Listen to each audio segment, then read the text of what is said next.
over our hall. Thank you very much.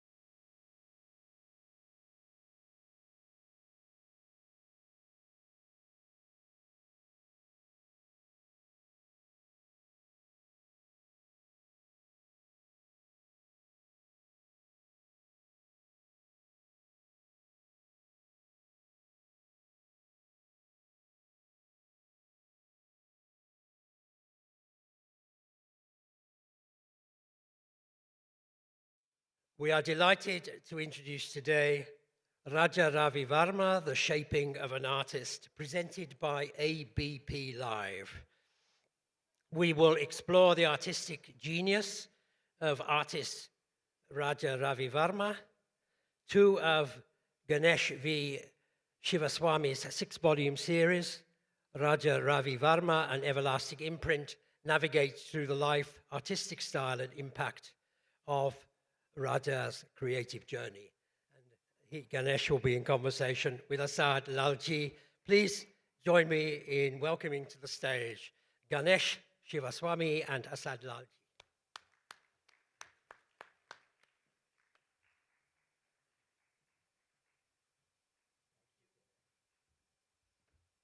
A brief introduction. Ganesh V. Shivaswamy is a lawyer from Bengaluru and a collector of chromolithographs from the Ravi Varma Press. Ganesh is the author of a 6-volume book series, Raja Ravi Varma, An Everlasting Imprint, which explores the social, religious, and aesthetic impact of the visual legacy of the artist on the people of the Indian subcontinent and beyond. He is in conversation with Asad Lalji, who is the SVP of SR Group and CEO of Avid Learning. With a background in New York advertising, Asad transformed Avid Learning into a cultural hub fostering global collaborations. As curator of Royal Opera House Mumbai, Asad's programming revised that great building and institution's cultural prominence. He navigated the pandemic by launching Avid Online, presenting 200 programs in a year. He serves on the Kalagoda Association's executive committee and the advisory board of the Mumbai Urban Art Festival for 2022-2023. Thank you all for being here. Please join me in welcoming again our two superb speakers. Thank you. Thank you, Paul. Good morning, everyone. Welcome to Raja Ravi Varma, The Shaping of an Artist. Raja Ravi Varma was a trailblazer, a pioneer who broke new ground in the realm of art. And while his portraits garnered fame and patrons both in the Indian nobility and Western communities, Varma's artistic legacy didn't stop there. His artistic journey expanded into Indian mythology, immortalizing the stories of Hindu gods and goddesses, as well as characters from the epics and the Puranas. At Avid Learning, we've been enamored by the artistry of Raja Ravi Varma. In one of our earlier events, The Visual Cultures of Kitsch in India, we traced the extraordinary journey of Raja Ravi Varma in building a unique Indian visual culture. In November of last year, we had the pleasure of launching the 2nd volume of author and advocate Ganesh V. Shivaswamy's 6-part masterpiece, Raja Ravi Varma, An Everlasting Imprint. It was fitting the event took place in Mumbai as the book details the Raja Ravi Varma Press, which was initially established in Bombay and commenced functioning in the year 1894. The extraordinary melange of art history offered a glimpse into the creativity and heritage and the enduring impact of this visionary artist and his association with the city. This left us all captivated by Ganesh's detailed exploration of Raja Ravi Varma's life. The depth of his insight he provided us left us yearning for more. And it's wonderful to have an opportunity to continue this conversation with Ganesh at the JLF and dwell deeper into the fascinating life and the enduring legacy of Raja Ravi Varma. Congratulations, Ganesh. Thank you. You know, Ganesh, your six-volume series is one of the most comprehensive collections of prints, paintings, photographs of India's foremost modern artist. Yeah, I think the series spans 2,100 pages with 1,800 images. Let's start by telling us the genesis of the series and each volume. We have two of them out here, from conception to research to editing. And how does your definitive work differ from existing biographies documented by other scholars and academics? Thank you. Thank you, Asad, and thank you everyone for being here. Let me just put out I'm starting the PPT. The first slide. No. There. Okay, so this is the 6-volume set, starting from the right and moving all the way to the left, you have volume 1, 2, 3, 4, 5, 6. Volume 1 deals with how the artist created the image and the biography of the artist. So we're looking at the behind the scenes of how the image comes to be created. Volume 2 deals with the Ravi Varma press and what happens after the image goes into the public space. It charters a journey from painter to public. Volume 3, so we look at 4 stages. We look at before the artist, we look at how the artist creates the image. We look at what the Ravi Varma press does with the image. And lastly, we look at what happens when it gets into the public space. My analysis is the analysis of what happens when it reaches the common man, as against the patrons, which has for the longest time been recorded. And then we use these 4 stages and explore several genres. So volume 3 deals with the images associated with worship. We're not only looking at Hinduism, we are also looking at other religions, Islam, Christianity, the saints, etc. Volume 4 is the largest volume of the series, the Ramayana and the Mahabharata, 385 pages. Volume 5 is Krishna Leela and Nataka.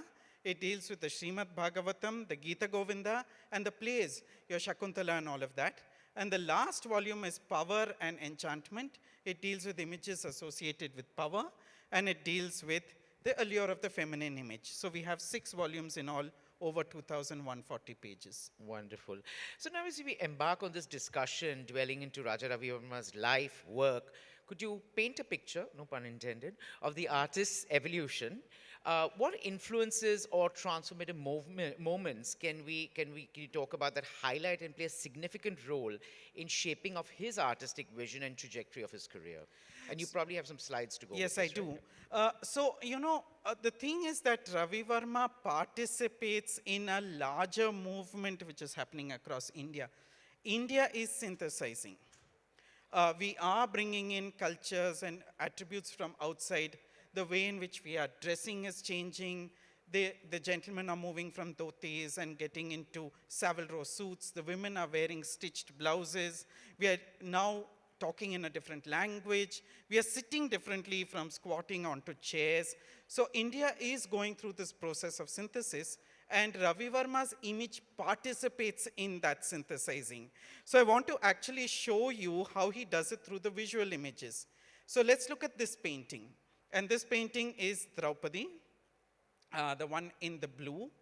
And the lady at the back is Simhika. Now, Simhika is not a character from the Mahabharata. Simhika is actually a character from the Kathakali play, Kirimira Vadam, written by Kottayam Tambaran. Now, what's the story? The story is that Shraddula and Simhika were Asura and Asuri, husband and wife. And when they were in Vanvas, one of the Pandavas kills Shraddula. So Simhika says, you killed my spouse, I'm going to kill yours. Now, if life was that simple, we lawyers would have had no work. But, revenge is complicated. So what she does is she decides that she's going to transform herself into an enchantress, goes by the name of Lalita, and then comes up to Draupadi and tells Draupadi, you come with me to the forest. There's a temple there, and I obviously wanted to do away with her there. Draupadi is a little, hesitant. She's saying, I don't know what's really going to happen. What I want to show you is I actually want to show you the sequence from the Kathakali play, just to tell you how Ravi Varma synthesizes a Kathakali play into something with academic realism. So look at the sequence from the Kathakali play.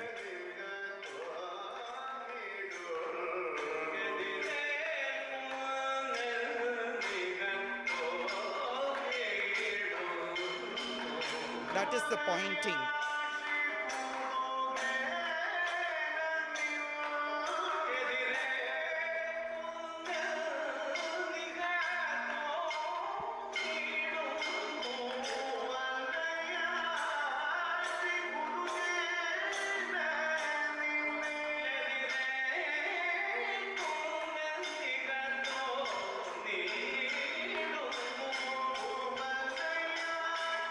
No, it is.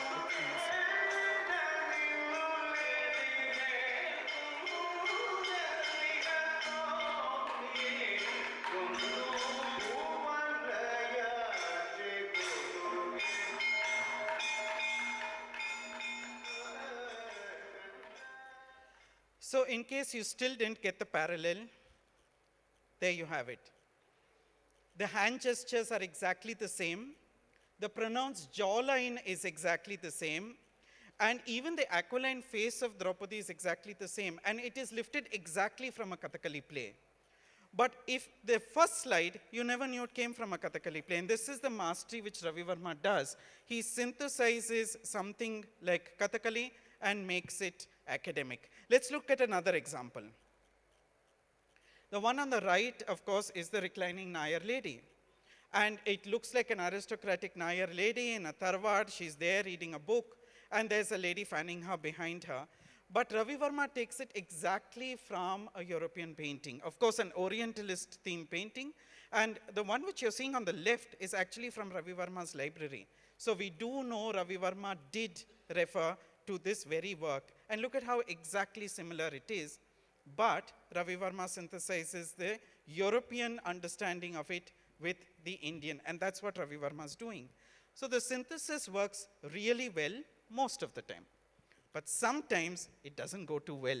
And let's look at the next one. And this is the prince on the tricycle. This portrait was actually exhibited at the Simla Art Society exhibition, and it comes under fire. One of the earliest critics, 1887, reports it in the Pioneer and actually says, you know, here is a prince who's supposed to come in beautiful Indian attire, and he lands up in this European travesty. The synthesis really doesn't go well sometimes. But of course, today we're all in suits and jeans and all of that. So Ravi Varma does participate in the same synthesis which India is also participating in. Sometimes it does exceedingly well, sometimes it doesn't. It's not a bad outfit. I'd wear it today. I But, know. you know, we're sitting in Jaipur today, right? Steeped in rich cultural heritage and artistic traditions. You know, as you know, talking about patronage, you know, against that background, it's very interesting to see how Raja Ravi Varma's artistic journey intersected with significant royal patronage during his era. Please shed some light on how this helped his choices, themes, and his overall creative expression. How did the royal support help him get there? So basically what happened is, until Ravi Varma comes along, most of the royal commissions are associated with portraits. And how was Ravi Varma painting them? Ravi Varma was largely painting them using photographs.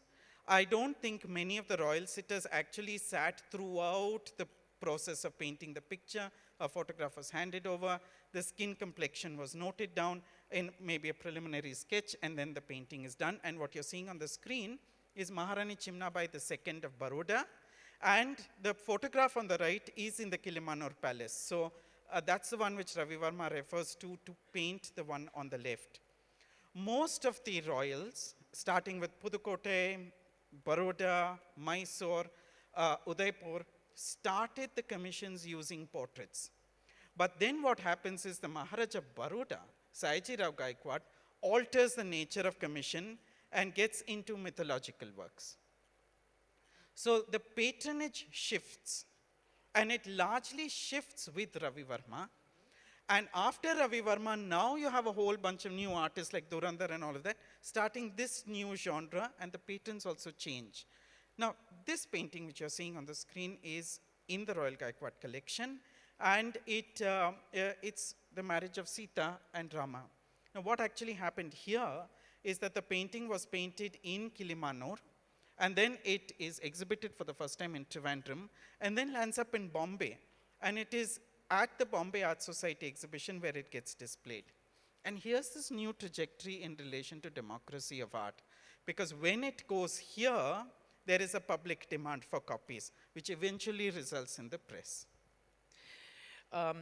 In tracing Raja Ravi Varma's artistic journey, traditional biographies always focus solely on the artist at himself, overlooking the profound impact of external influences.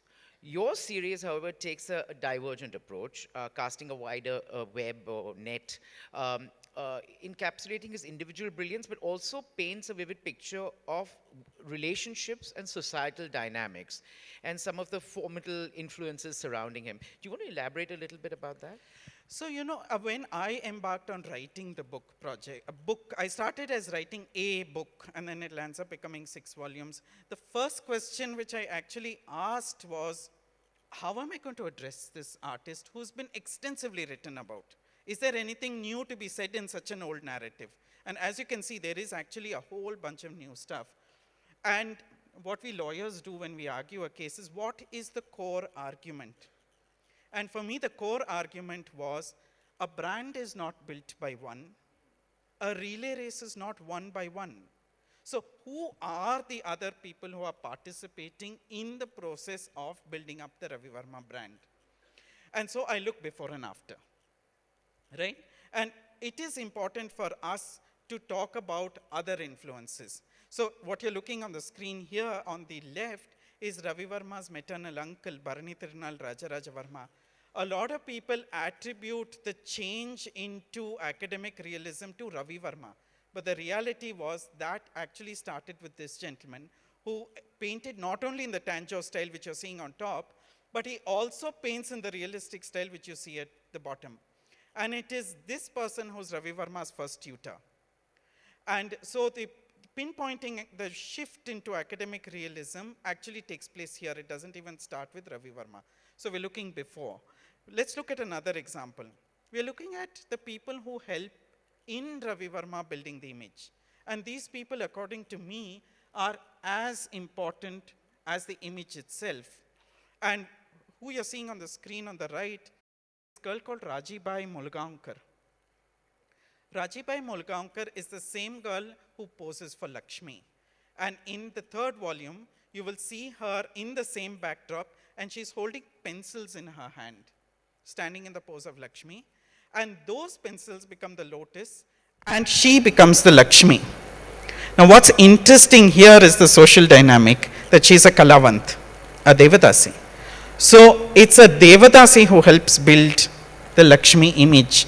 And to me, she is as important as the painting itself, because she's the one who helps build the image.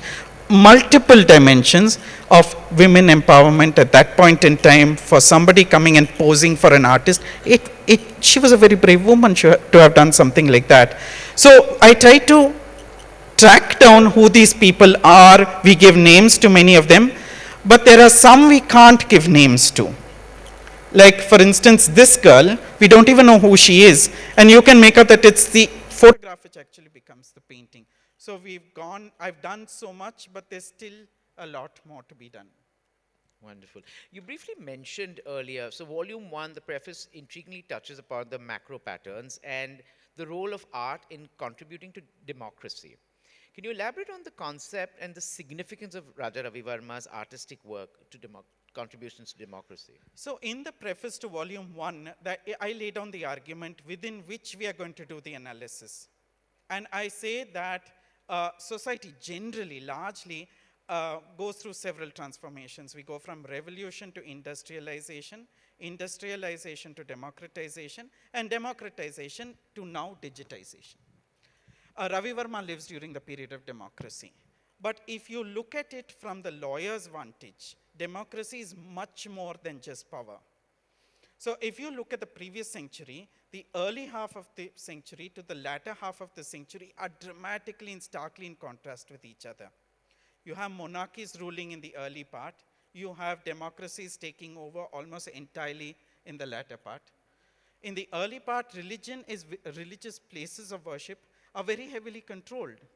And then with the Temple Entry Proclamation and all of the rest, religious sites open up. Then you have education, controlled free. And then you have wealth through distributive legislations. We have distributive legislations, the abolition of the Privy Purse, the Wealth Tax Act, the Income Tax Act, the Reforms Act, the Urban Land Ceiling Act. Wealth also gets democratized.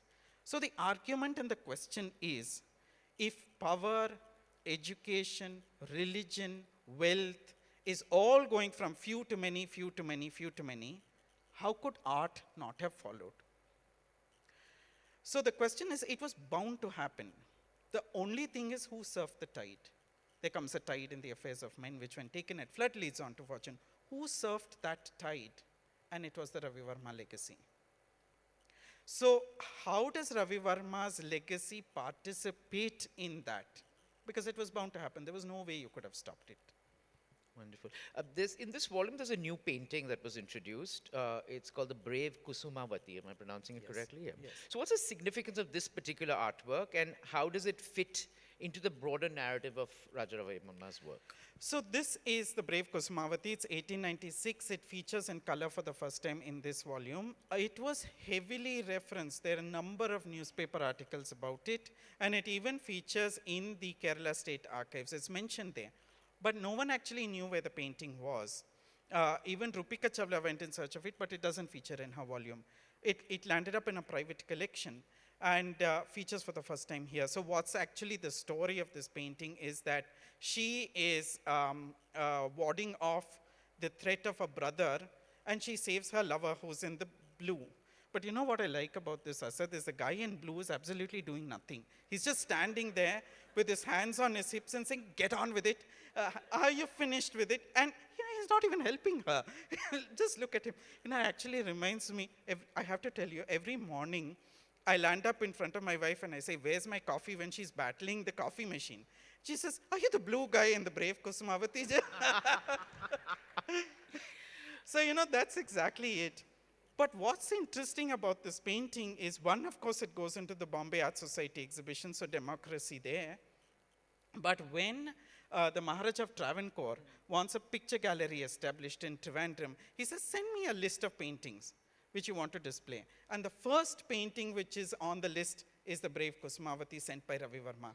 Ravi Varma, the Maharaja doesn't actually, the Maharaja doesn't commission this. He commissions something else, and then it goes off into a private sale. Just talk a little bit about the challenges in researching these books. I mean, there's a lot of information available there, and what is intriguing is there's so many lesser known facts. So how did you go about finding these? So I have to tell you, I've been working on Ravi Varma for a long time, although How long? 30 years.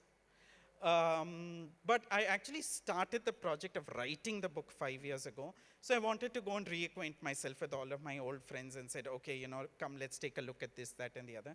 And one instance is when I went into Kilimanur, the palace where Ravi Varma lived. And I finished researching all of this stuff. And the photograph on the top right is actually Ravi Varma's library. And I took a scanner, sat on the floor, and scanned every single page like a Xerox guy. So I have this new fascination and, admiration for Xerox people who sit outside courts, make them scan and Xerox and all that. I'm like, okay, now I know what you guys go through.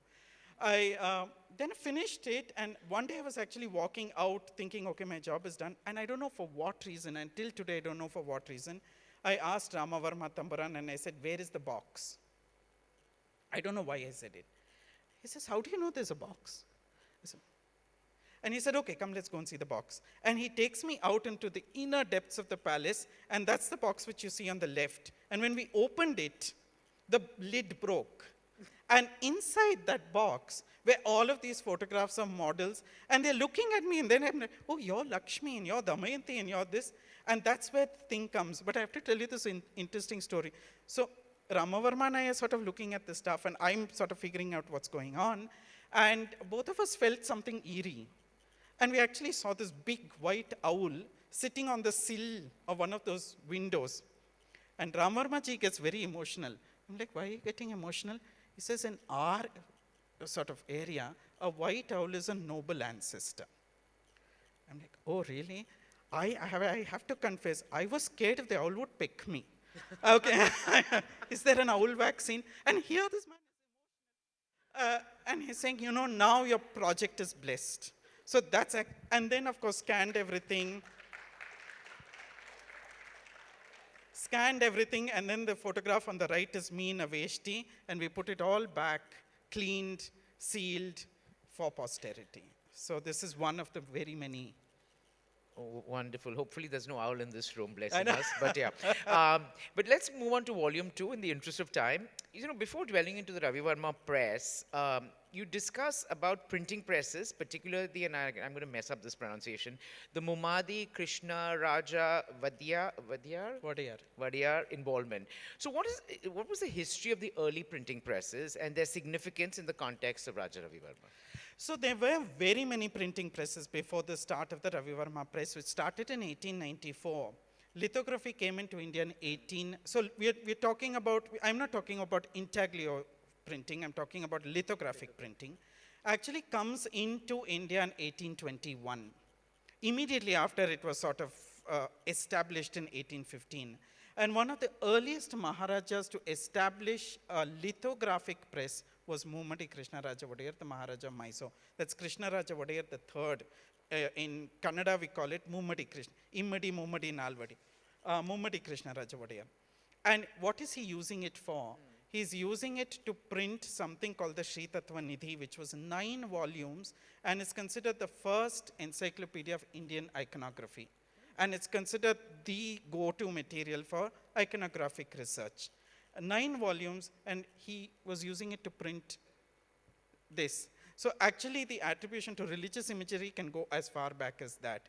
Then of course you have a number of other presses. You have the Chitrashala press, you have the Calcutta Art Studio, and then you have the Ravi Varma press in 1894. So I actually put the Ravi Varma press in context of the larger history of printing. But he didn't, Raja Ravi Varma didn't own his press, No. right? That's what your volume says. It was owned by a German contributing to a press functioning in a British India. Correct. So wasn't that a little bit of a stretch? No, Or he did well? No, it actually did quite well. So the Ravi Varma press was never actually owned by Ravi Varma. The press started as an... Where in Bombay is this press? In Parel? No. In Gurgaon, it Gurgaon. was supposed to be next to the Portuguese church. Yeah. And after my launch, somebody actually took me through all the bylanes of Bombay, and we couldn't find it. But anyway, the interesting thing was Ravi Varma never owned the press.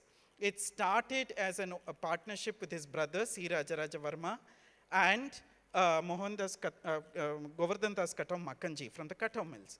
Katau exits the partnership. The brother owns it for a brief period, and then it gets sold to the German, who came in to set it up.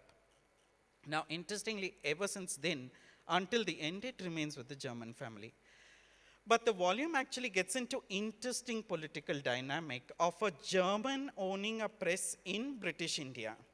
So the German actually gives a newspaper a report, an interview in Germany. And he says, you know why my press is doing so well? This is, of course, before World War I. He says, it's because I'm a German. The Indians hate the British so much that they're all gravitating towards this German guy.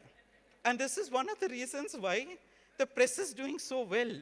And of course, bootlegging begins. So if for all of you all who collect prints, a whole bunch of prints will say, printed as German.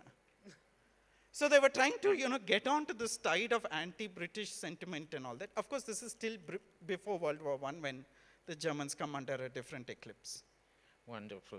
So in volume 2, the first 3 prints of Shakuntala, Lakshmi and Saraswati are explored. What was the significance of these prints and their impact of Raja Ravi Varma during the time? So the first chromolithograph was the birth of Shakuntala. I love the spelling, Sakuntala. And it is quite a large print. It's 36 inches high. It's the largest in the print the press would ever make. And it was priced in 1894 at 6 rupees a print, which in those days was a very, very expensive print to buy. A lot of scholars have debated on why the press started with this. And multiple versions are there. One of the versions being that the Menaka who you're seeing on the, Shakuntala is the foremother of Bharata.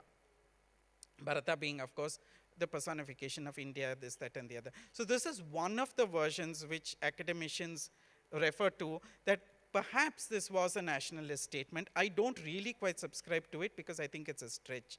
But anyway, it starts with this. The second and third pictures are Lakshmi and Saraswati, and those were priced at 2 rupees each. So let's take a look. And both of these are the 1894 versions. They are actually extremely rare to come by now. But you know, could you elaborate on the aspect of how the depiction of Lakshmi transcends religious boundaries during this period? It becomes quite omnipresent, right? Yes, in fact, so what actually happens is you see this Lakshmi becomes a brand. Much like the celebrated cinema actresses of today, in those days, who did you gravitate to? You gravitated to the Lakshmi, and so this Lakshmi actually appears on so many things. But I want to talk about why the Lakshmi becomes very important from a religious point of view. You must keep in mind that this was in 1894, and the places of religious worship actually started opening up only in 1936 with the temple entry proclamation of Chitra Tirunal of Travancore. Until such time, most people didn't even know what a Lakshmi was or what a Lakshmi looked like, except the academic class or the elite people knew what it was, knew the iconography behind it, but the common man didn't. And this was their first actual view of a religious image as Lakshmi. And so she really gets, taken in. The other important thing about it is the wonderful work done on how she becomes Bharat Mata. And the Bharat Mata is actually styled after her, moving away from Abhinandanath Tagore's Banga Mata. So the popular art segment all followed this stereotype. So how did these prints contribute to the nationalist sentiment?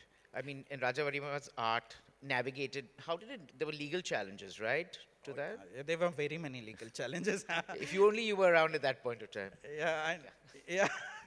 So there was a lot which was going on, and these prints actually did not get Ravi Varma into trouble, got the Ravi Varma press into trouble, because by the time Ravi Varma lived at a different political time, and by the time these start coming out and they become Bharat Matas, and Kichaka Sairendri is considered to be Lord Curzon in India, and Markandeya is Mahatma Gandhi and Bharat Mata. When this happens, Ravi Varma is no longer alive, Ravi Varma is dead, but the press does come under fire, and the Indian Press Act is invoked on several occasions. They're called proscription proceedings, they're confiscated, litigations take place, some of them come out, some of them don't. So how did the press leave this mark on shaping the ideologies and the cultural ethos for subsequent generations much later? Yes, in fact, what happens is, let's look at this. You see, it becomes the mold which people even today are replicating into various forms. And this is one of the earliest ones where you have the Gangavataran, which becomes a movie by Dadasaheb Phalke of all people. So this is actually so if you actually see, it says Phalke. And when Ravi Varma, when Phalke is choreographing the movie, and you can see the lobby card, he exactly takes it from the chromolithograph from the Ravi Varma press, the way in which Ganga is descending condescendingly, and Shiva is there, and the way in which Parvati is also looking. All of this shapes not just cinema, it's shaping so many things. It shapes advertising, it shapes theater, and it resonates even today. Yeah, including recently there was, and it results in the sanctification of the image, which I find is very interesting because Ravi Varma came under heavy fire by the critics, but today he's very sanctified. There was an instance of Adi Purush also recently. I had that question for you, but do you want to talk about it? So I'll tell you what happened. Sometime last year, early last year, I got this a call from a reporter who says, "So have you?" And I was having a bad day in court. So somebody says, "Would you like to comment on Adi Purush?" I didn't even know what Adi Purush was. So I said, "Okay, can you please explain what Adi Purush is?" And he says, "There's this movie in which a certain person is appearing as a Ravan. Do you think it's right?" I hadn't seen the movie, so I said, why are you calling me? He says, "You know, there's a petition before the Honorable Supreme Court challenging, and where this movies come under fire, challenging the depiction of Ravan, and in the petition it actually says the ideal Ravan is that painted by Ravi Varma. The petition actually says that. So he says, what is your opinion? Do you think Ravi Varma painted the right Ravan? So I didn't know how to reply, and for friends of mine who know me, if I'm very irritated, I start joking. I said, I have to tell you something. I don't think Ravi Varma had tea with Ravan to know how he looked. The guy gets furious. Not even coffee from your wife's No, coffee not ma- even coffee. And not from that coffee machine. Then he says, no, sir, you're not answering the question. You tell me whether Ravi Varma's depiction was right. I said, even I've not had tea with Ravan to see how he looks. Then this guy gets really furious with me. He's not letting me go. He says, sir, you're not answering the question. I said, you're not asking the question. He says, what's the question? I said, the question is whether an image should be static or fluid. If it is static, then we have a problem. Is it the 10-headed Ravan? Is it the Ravi Varma Ravan? Is it some miniature or sculpture Ravan? But if it is fluid, anything goes. So then he disconnected the phone. Fortunately, didn't quote me. So. Now, the elephant in the room is, I just want to know, it's an obsession almost, right? So what kind of got you into art and Raja Ravi Varma? 30 years you've been working on this project, right? Yeah. So it actually has nothing to do with art. I have to tell you how I started. I'm actually a cancer survivor, and I had a cancer of the pituitary right there, which was diagnosed and had started rendering me blind in one eye. So I went through this surgery and all of that, not very successful, and then landed up under the care of this really brilliant neurosurgeon in Bangalore called R.M. Varma, established the NIMHANS and all of that. And he put me through every experimental treatment, radiation and chemo and all of that, and none of it was working. And one fine day, of course, I was a teenager, and to get a cancer of the pituitary when you're a teenager is a bad thing, I can tell you that. One day I went to him totally frustrated, and I said, listen, there has to be some way out. And he very quietly turned around to me and said, look at art. And I was livid. What am I look at art? He says, no, listen to this. He says, both the optic nerves converge over the pituitary. This eye feeds this portion of the brain. This eye feeds this portion of the brain. They cross over just about the pituitary. So if you look at good things, it could make you feel better. And he actually explained it further. He says, the first thing you would do if a car swerved is even when you see it, you would have turned the wheel. That's how important sight is. And when you look at a beautiful girl, you react just by looking at her. That's how beautiful sight is. So energize yourself by looking at beautiful things. In Bangalore, I can tell you at that point of time, there were no beautiful museums. Map was not even there. Map was not on the map. That comes later. Where do you get beautiful things? The chromolithographs from the Ravi Varma press, which were being discarded. So I can tell you, and it's not a prescription, I have to lodge the caveat. I can tell you for myself, color was my cure. And this is highly recommended. Look at beautiful things, enjoy beautiful things, and please smell the roses. Life is short. Wonderful. They say a thing of beauty is a joy forever. Yes. But anyway, as a lawyer, now it's very interesting. I heard you speak at the Bangalore Lit Fest, and you said, because I was a lawyer, people let me in and gave me access. I didn't say it. Somebody else You did. said that. Come. We'll go back and listen to those tapes. Yeah. Yeah. So as a lawyer, writing about art, is this give you like a competitive advantage? Is it give you a disadvantage? Do people actually take you seriously in the art world when you're lawyers about? The world is very... I have to tell you, when I started writing the book, that was the first thing on my mind. Am I going to be taken seriously? I don't come from JNU and MSU or any of the You're in the U's. Jaipur Literature Festival, so you know the answer. I know, when I started. And it's inexplicable as to why every person I reached out to said yes. I don't know why. But I have to tell you this, two things. One, the skill set which we as litigating lawyers use is exactly the same skill set as an art historian. The murder's already taken place and then lands up in our doorstep to find out who the murderer is. Ravi Varma died long time ago. Now I have to figure out how he created the Lakshmi. So the skill set is exactly the same. I think where I am a bit ahead of the rest is because of 25 years of cross-examining and litigating, you know what evidence matters and what evidence doesn't matter. That's, you have to be analytical about it. You can't go entirely using oral records, he said, she said. We would have excluded it in law, and so it's excluded here. So there was somebody who said extramarital affair. I said, I don't know. It's not there, I'm not going to talk about it, and it's irrelevant. So it's incorrect to perpetuate something which is hearsay according to us. This is one thing which I think helped me. But the question remained as to why the outsider should write on art. And one day I was sitting and watching the cricket match, and I said, that's the answer. So if I'm a spectator and I go to a game, and I'm sitting there with popcorn and Coke and all of that, and I'm screaming at the guy saying, run faster, run faster. The player could simply turn around and say, hey, listen, pipe down. How do you know what I'm going through? I'm the one who's running. Valid argument. But then the outsider, the spectator can say, hey, buddy, who are you playing for? You're playing for me, no? Who is art for? It's for the public. Who is law for? It is for the public. It's not just for the people who are sitting in court and thrashing out gymnastic judgments. Who is law for? Law is for the public. Who is religion for? It is for the masses. Who is art for? Art is also for an outsider. So the validation takes place there. But then there's a second argument. The spectator can see what's going on behind the scenes. So the player may be looking in front. I can see somebody behind you trying to run out. So I have a better vantage of it. The player may have the view, the outsider has the vision.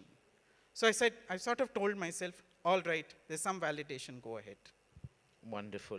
In the interest of time, do we have any audience questions, or I can go on? Oh, wow. All right. Is there a mic? Yeah. Maitri is going to give you all mics. We don't have the books for sale here. Please photograph that. Those are the QR codes for sale in case you want. And I'm hoping you can leave that there. I'm advertising my book. Yes. Could you talk a little bit more about Raja Ravi Varma's artistic education and his influences? Because in his art, you see a lot of European influence, even with the image of the princess, the queen, you can see him beautifying her a little bit. So just like what artist was he influenced by? What was his formal artistic education like? So if you're asking me about formal artistic education, did he go to an atelier and an Italian thing? No, he didn't.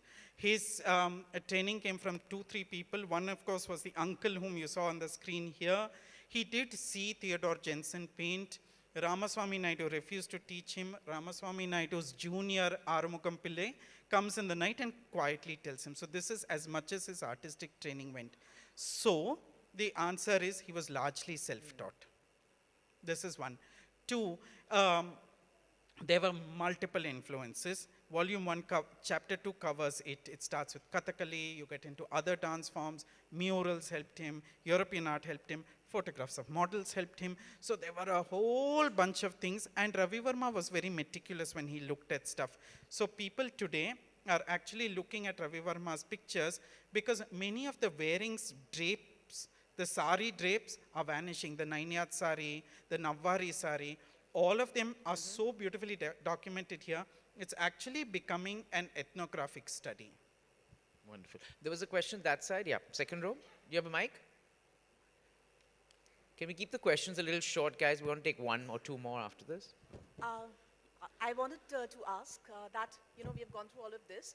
Was there an obsession with the fair and lovely thing with the goddesses that he depicted? And even in Gangavatar, we saw Shiva is also quite fair. So was it because of a contrast factor in the chromolithograph so that, they could be pronounced well? Or there was another story? Okay, so color is a very important dynamic when you look at Ravi Varma. When it came to religious images, Ravi Varma did actually follow what the description was. Shiva is fair, Spatikam Ninebam Parvatisham Namami, so he's this color of Spatik, which is absolutely fair except for a blue throat, which must have made him look very handsome. in so far as Rama, there's actually a reference. There is a letter in the divisional archives in Mysore, which before he paints the Rama, he says, here are 2 sketches which I'm sending you. I'm going to start working on the final one. Tell me whether you want it in blue or in the natural flesh tint. The final paintings are of natural color, but the sketches are blue. So if you look at the sketches being closer to the mind of the artist, he envisioned them blue. But the final pattern says fair. So you know when it goes from the sketch to the painting, you do know what the additional influences are. He did print Kali, which was blue. Now this is one argument. The other argument is he did use fair and dark in order to show a power differentia. So for example, in the Lady Giving Alms, which is a secular one of a girl throwing a coin at a beggar or something like that, she is fair and he is extremely dark. So Ravi Varma does in some cases use skin complexion as a metaphor for power differentia. In some he doesn't. I think we don't have time for another question. Ganesh will be outside. You can ask him your questions. But thank you so much, Ganesh. Just any closing words? I mean, after Ravi Varma, now who's the next obsession going to be? I am looking at the dynamic of patronage post-independent India from a legal and policy point of view. Because I'm very interested in, I'm sort of bored of the colonial narrative. I think it's been done to death. I want to know what Indians have done to Indians because it's 75 plus years and I think we have enough baggage to examine that. Wonderful. And we know he's not going to get sued since he's a lawyer. No, it'll be done. I don't mind someone suing me, please. Okay, anybody, we've all signed NDAs already, so we can't do much. But thank you so much. Thank you for being here bright and early on a Saturday morning. Always a pleasure chatting with you, Ganesh. And likewise. Hopefully, volume 3, 4, 5, 6 will be at Avid in Bombay. Yes, lovely. Thank you. Thank you. Thank you, everyone.